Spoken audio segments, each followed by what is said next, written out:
بسم اللہ الرحمن الرحیم۔ جی ہم پڑھ رہے ہیں حروف کے معانی کو، تو با کے معانی بھی پڑھ لیے ہیں، اس کے بعد ہم نے لام کے معانی پڑھے، اس کے بعد ہم نے من کے معانی کو پڑھا۔ اب ہم پڑھتے ہیں الہ کتنے معنوں کے لیے آتا ہے۔ با 10 معنوں کے لیے، لام 5 معنوں کے لیے، من 4 معنوں کے لیے، اور الہ 2 معنوں کے لیے آتا ہے۔ الہ کا پہلا معنی کیا ہے جی؟ الہ مکان میں انتہائے غایت کے لیے آتا ہے۔ مکان میں یہاں لکھا ہے مکان میں انتہائے غایت کے لیے آتا ہے، حالانکہ الہ جو ہے یہ زمان میں بھی انتہائے غایت کے لیے آتا ہے۔ اس کی مثال بھی آپ کو دیتا ہوں۔ پہلی مثال کیا ہے جی؟ الہ مکان میں انتہائے غایت کے لیے آتا ہے، اس کی مثال ہے سرت من البصرۃ الی الکوفہ۔ اس کا کیا مطلب ہے جی؟ الہ مکان میں انتہائے غایت کے لیے آتا ہے، مطلب یہ ہے کہ الہ بتائے گا میرے متعلق کی انتہا۔ الہ بتائے گا میرے متعلق کی انتہا میرے ما بعد پر ہوئی ہے۔ دیکھیے بھائی، الہ جو ہے یہ مکان میں انتہائی غایت کے لیے ہے، اس کا متعلق کون ہے؟ صرف فعل ہے نا۔ تو الہ بتائے گا میرے متعلق کی انتہا میرے ما بعد پر ہوئی ہے۔ میں نے بصرہ سے کوفہ تک سیر کی۔ میں نے تو بتاؤ سیر کی انتہا کہاں ہے؟ کوفہ پر ہی ہے نا۔ تو ابتدائے غایت کا یہ مطلب ہے، یہ الہ بتائے گا کہ میرے متعلق کی انتہا میرے ما بعد پر ہوئی ہے۔ تو یہ الہ انتہائی غایت کے لیے ہے مکان میں، الہ انتہائی غایت کے لیے زمان میں، یہ اس کے لیے بھی استعمال ہوتا ہے۔ مثال حدیث پاک میں آتا ہے کہ نبی پاک صلی اللہ علیہ وسلم جمعہ والے دن خطبہ ارشاد فرما رہے تھے، ایک صحابی کھڑا ہوا، عرض کی یا رسول اللہ صلی اللہ علیہ وسلم ہم ہلاک ہو گئے، بارش نہیں ہو رہی، تو بارش کے لیے دعا فرمائیں۔ نبی پاک صلی اللہ علیہ وسلم نے بارش کے لیے دعا فرما دی، بارش برسنا شروع ہو گئی، اسی وقت بارش برسنا شروع ہو گئی۔ آئندہ جمعہ آیا، پھر وہی کھڑا ہوا یا کوئی اور کھڑا ہو گیا، اس نے عرض کی یا رسول اللہ صلی اللہ علیہ وسلم ہم تو ہلاک ہو رہے ہیں، بارش بہت زیادہ برس رہی ہے، آپ دعا فرمائیں کہ بارش رک جائے۔ اس نے کیا عرض کیا؟ یا رسول اللہ صلی اللہ علیہ وسلم دعا فرمائیں کہ بارش، لفظ کیا تھے حدیث مبارکہ کے؟ مطرنا من یوم الجمعۃ الی الجمعۃ الاخری، مطرنا من یوم الجمعۃ الی الجمعۃ الاخری۔ یہ جو الی الجمعۃ الاخری، یہ جو الہ ہے یہ انتہائی غایت کے لیے ہے زمان میں۔ کیا مطلب؟ یہ بتائے گا میرے متعلق کی انتہا میرے ما بعد پر ہوئی ہے۔ مطرنا بارش، ہم پر بارش برسائی گئی جمعہ کے دن سے لے کر دوسرے جمعہ تک۔ تو بتاؤ جو بارش کی ابتدا ہے وہ پہلا جمعہ ہے، اور اس کی جو انتہا ہے وہ دوسرا جمعہ ہے۔ تو یہ الہ انتہائی غایت کے لیے ہے زمان میں۔ کس کے لیے ہے؟ زمان میں انتہائی غایت کے لیے ہے۔ الہ الی الجمعۃ الاخری، الہ یہاں پر انتہائی غایت کے لیے ہے زمان میں، اور الجمعۃ الاخری جو ہے اس پر اس کے متعلق کی انتہا ہوئی ہے۔ اتنی بات سمجھ میں آ گئی؟ آگے چلو جی، الہ کا دوسرا معنی کیا جی؟ الہ مصاحبت کے لیے آتا ہے۔ الہ یہ معنی آپ نے پہلے پڑھ بھی لیا۔ مصاحبت کا لغوی معنی کیا ہے؟ با کے معانی میں سے ایک معنی آپ نے یہ بھی پڑھا تھا نا، با مصاحبت کے لیے آتی ہے۔ مصاحبت کا لغوی معنی کیا ہے؟ ساتھی ہونا۔ با مصاحبت اس با کو کہتے ہیں جو اس بات پر دلالت کرے کہ میرا ما بعد میرے متعلق کے معمول کا نسبت میں شریک ہے۔ میرا ما بعد میرے متعلق کا، میرے متعلق کے معمول کا نسبت میں شریک ہے۔ مثال کیا دیا؟ وَلَا تَأْكُلُوا أَمْوَالَهُمْ إِلَىٰ أَمْوَالِكُمْ۔ الہ جو ہے یہ مصاحبت کے لیے ہے، یہ بتائے گا کہ میرے متعلق کے معمول۔ اب بتائیے الہ کا متعلق کون ہے؟ لا تأکلوا، اس کا معمول کون ہے؟ اموال. میں نے پہلے بھی بتایا تھا معمول فاعل بھی ہوتا ہے اور مفعول بھی ہوتا ہے. اچھا جی یہ کیا کرتا ہے؟ الہ یہ بتائے گا کہ ہاں بول اچھی آواز نہ میرے متعلق کے معمول کا میرا ما بعد میرے متعلق کے معمول کا نسبت میں شریک ہے. الہ جو ہے یہ مصاحبت کے لیے ہے، اس کا متعلق لا تاکلوا ہے، الہ کا ما بعد اموالکم ہے. یہ الہ بتائے گا میرا ما بعد میرے متعلق کے معمول کا نسبت میں شریک ہے. اب اموال کی طرف نسبت کیا ہے؟ تم نہ کھاؤ، اور یہی نسبت نہ کھانے کی نسبت ادھر بھی ہے.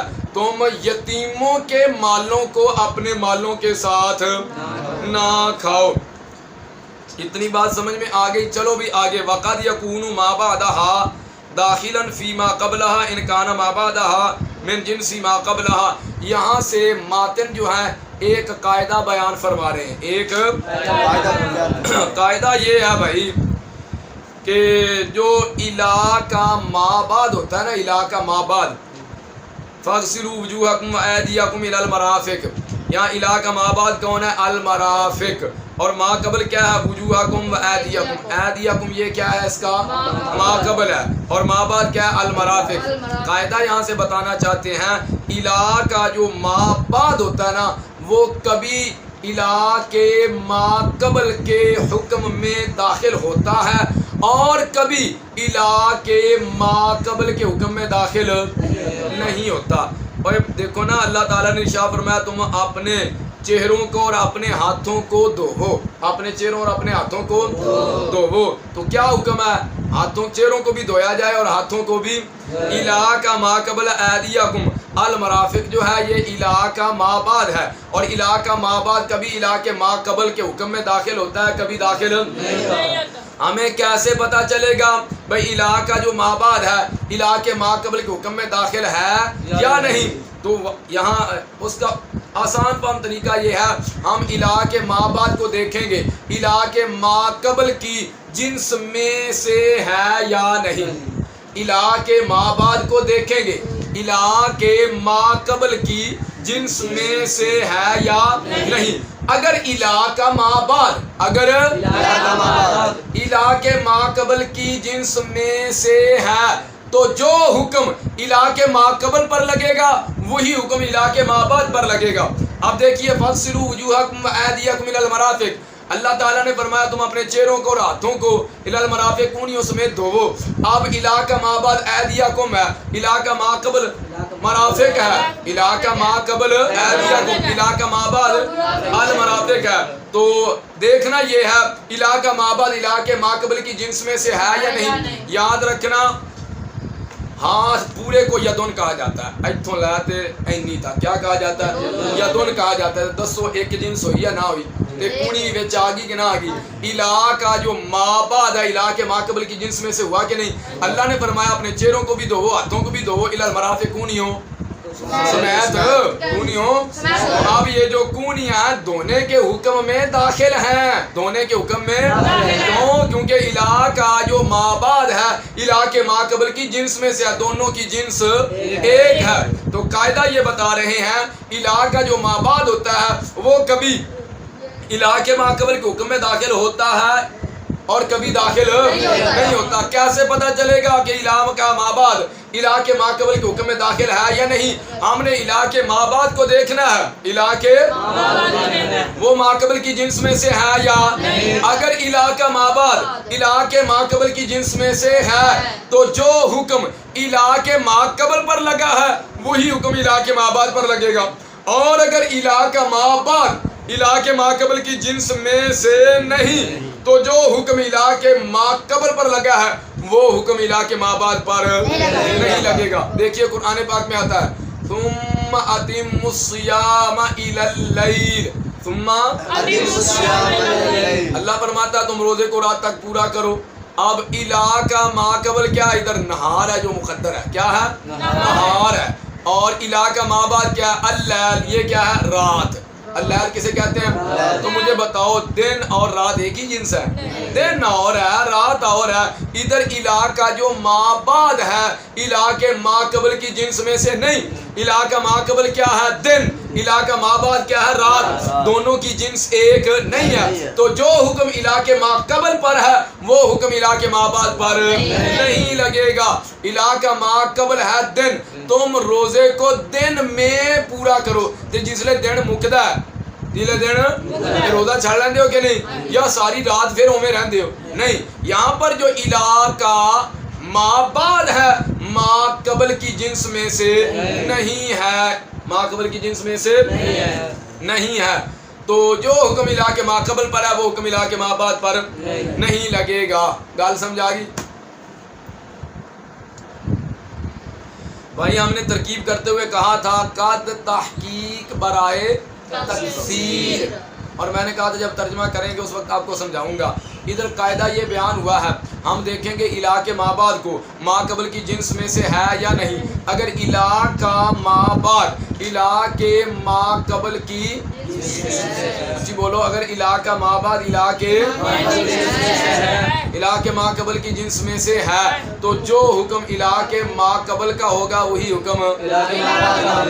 اور اگر الہ کا ما بعد اور اگر ما بعد الہ کے ما قبل کی جنس میں سے نہ ہو تو پھر جو حکم الہ کے ما قبل کا وہ ما بعد کا. پہلی صورتحال سامنے رکھیے. پہلا ہم نے یہ پڑھا الہ کے ما بعد کو دیکھیں گے، الہ کے ما بعد کو دیکھیں گے ما قبل کی جنس میں سے ہے یا نہیں. اگر ہے تو جو حکم الہ کے ما قبل کا وہی حکم الہ کے ما بعد کا ہوگا. یہ قاعدہ کلیہ نہیں ہے، یہ قاعدہ کلیہ نہیں. دیکھیے قرأت الکتاب، قرأت الى باب قیاس، الى یا آپ کہیں جی میں نے شرمیت کو، میں نے شرمیت کو پانچویں نو تک پڑھا. میں نے شرمیت کو میں نے شرمیت کو قرأت شرح مئات عامل الی النوع الخامس. میں نے شرمیت کو پانچویں نو تک پڑھا. تو یہ کتاب الگ الگ ہے، دو تین ہے، ایک ہی کتاب ہے نا. جو ما قبل ہے وہی ما بعد ہے. جو ما قبل ہے وہی. قرأت شرح مئات عامل الی النوع الخامس. میں نے شرمیت کو پانچویں نو تک پڑھا. الہ کا ما قبل کیا ہے؟ وہ بھی کتاب ہے. اور الہ کا ما بعد کیا ہے؟ وہ بھی. جن سے ایک ہے یا نہیں ہے؟ لیکن یہاں پر الہ کا جو ما بعد ہے الہ کے ما قبل کے حکم میں داخل نہیں کہ میں نے چار انواع کو تو پڑھا ہے لیکن پانچویں کو پڑھا نہیں، پانچویں تک پڑھا ہے، پانچویں تک پڑھا. تو اس لیے میں نے کہا تھا یہاں پر قد برائے تکثیر ہے. اکثر طور پر ایسا ہوگا، کبھی اس کا الٹ بھی ہو جائے گا. الٹ ہو گیا کہ نہیں ہو گیا؟ دیکھ لیں بھائی. قرأت شرح مئات عامل الی النوع الخامس. اب الہ کا ما قبل بھی کتاب ہے، الہ کا ما بعد بھی کتاب ہے. دونوں کی جنس ایک ہے لیکن جو حکم الہ کے ما قبل کا ہے وہ حکم الہ کے ما بعد کا نہیں ہے. وہ حکم الہ کے ما بعد کا. چار انواع کو میں نے پڑھا، پانچویں انواع کو نہیں پڑھا. یہ مطلب ہے. اچھا دوسری مثال کہ الہ کا جو ما بعد ہے الہ کے ما قبل کی جنس میں سے نہ ہو. الہ کے تو جو حکم الہ کے ما قبل کا ہوتا ہے وہ حکم الہ کے ما بعد کا. دیکھیے جی اس کا الٹ. سبحان الذی اسری بعبدہ لیلا من المسجد الحرام الی المسجد الاقصی. پاک ہے وہ ذات جس نے اپنے بندہ خاص کو سیر کرائی. سیر لیلن رات کے تھوڑے سے حصے میں، مسجد حرام سے لے کر مسجد اقصی تک. سبحان الذی اسری بعبدہ لیلا من المسجد الحرام الی المسجد الاقصی. الہ کا ما قبل مسجد حرام ہے، الہ کا ما بعد کیا ہے؟ مسجد اقصی ہے. مسجد اقصی کہاں ہے؟ اور جسے بیت المقدس کہا جاتا ہے فلسطین میں ہے. الہ کا ما قبل کیا ہے؟ مسجد حرام. الہ کا ما بعد کیا ہے؟ مسجد اقصی. یہاں پر الہ کا جو ما بعد ہے الہ کے ما قبل کی جنس میں سے نہیں ہے. مسجد ہونے میں اگرچہ ایک ہے لیکن مسجد حرام بیت اللہ شریف میں ہے. مسجد حرام کہاں ہے؟ مکہ المکرمہ میں. اور مسجد اقصی جو ہے یہ کہاں ہے؟ یہ فلسطین میں ہے. تو وہ الگ جگہ ہے, یہ الگ جگہ ہے. بات کی سمجھ آئی کہ نہیں؟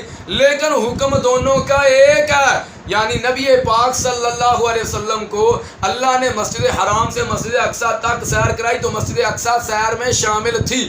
جو ادھر ضابطہ لکھا ہوا ہے وہ ضابطہ یہ ہے کہ الہ کا ما بعد الہ کے ما قبل کی جنس میں سے نہ ہو تو جو حکم الہ کے ما قبل کا ہوتا ہے وہ حکم الہ کے ما بعد کا نہیں ہوتا. حالانکہ ادھر مسجد الحرامی الی المسجد الاقصی ادھر الہ کا جو ما بعد ہے الہ کے ما قبل کی جنس میں سے نہیں ہے. تو حکم حالانکہ دونوں کا ایک ہے.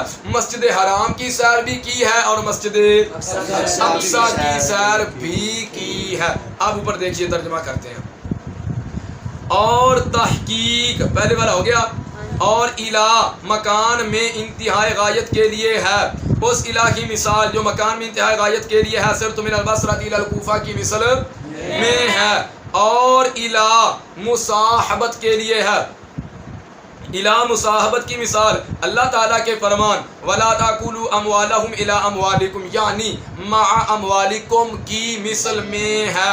اور تحقیق اکثر الہ کا ما بعد الہ کے ما قبل میں داخل ہوتا ہے اگر قبلہ استاد مکرم حضور سیدی و سندی مولانا راشد علی رضوی صاحب اطال اللہ عمرہ وہ اس طرح ترجمہ فرماتے ہیں. وہ کہتے ہیں ایسی جگہ پر جھٹکا دیں گے. کیا کریں گے؟ آج میں آپ اگر کیا کیتا ہے نا وہ کہتے ہیں اس طرح کریں گے. وہ کہتے ہیں اس طرح ترجمہ خوبصورت لگتا ہے. اچھا جی.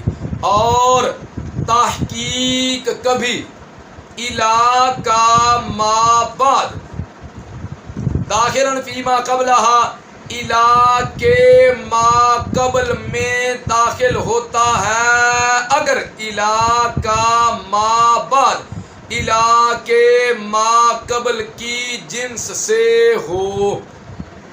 اس الہ کی مثال جس کا ما بعد ما قبل کی جنس سے ہوتا ہے اللہ تعالیٰ کے فرمان فَاغْسِلُوا وُجُوهَكُمْ وَأَيْدِيَكُمْ إِلَى الْمَرَافِقِ کی مثل میں ہے. اور تحقیق اکثر الہ کا ما بعد الہ کے ما قبل میں داخل نہیں ہوتا یعنی حکم میں داخل نہیں ہوتا اگر الہ کا ما بعد الہ کے ما قبل کی جنس سے نہ ہو. اس الہ کی مثال جس کا ما بعد ما قبل کی جنس سے نہیں ہوتا اللہ تعالیٰ کے فرمان ثم اتم الصیام الی اللیل کی مثل میں ہے. یہاں تک آپ کا ترجمہ بھی مکمل ہو گیا, اجرا بھی مکمل ہو چکا ہے, یہاں تک ترکیب بھی مکمل ہو چکی ہے. عبارت, ترکیب, اجرا, ترجمہ, مفہوم اور جتنے ہم نے حروف پڑھے ان کے معانی وغیرہ یہاں تک مکمل ہو چکے ہیں. کل کو انشاءاللہ ہم حتیٰ کی بحث کو پڑھیں گے.